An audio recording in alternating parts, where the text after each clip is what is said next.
Cortelandia ay open na naman sa mga bata. Taon-taon po itong nag-o-open para sa mga bata, lalo na sa mga maliliit na bata, gusto nila itong panoorin.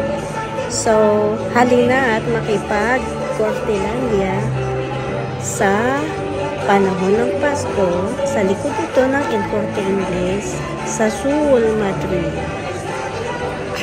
Okay, ang susunod naman na ating yung napanood na bago lang ay yung mga Christmas lights sa mga kalye. Marami pong kakaiba-ibang kulay na mga what a cute Christmas tree. Okay. You're welcome, baby. Gusto ko po ba?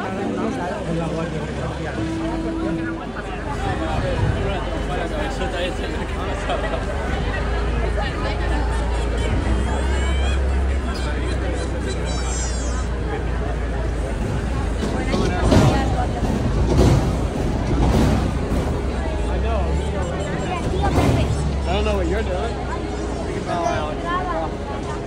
Hey. Wow.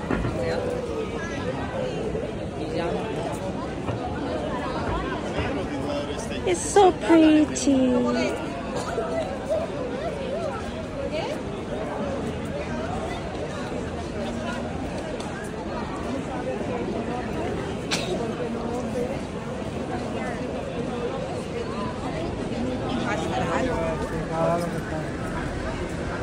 Ay puno ng mga magagandang Christmas decoration.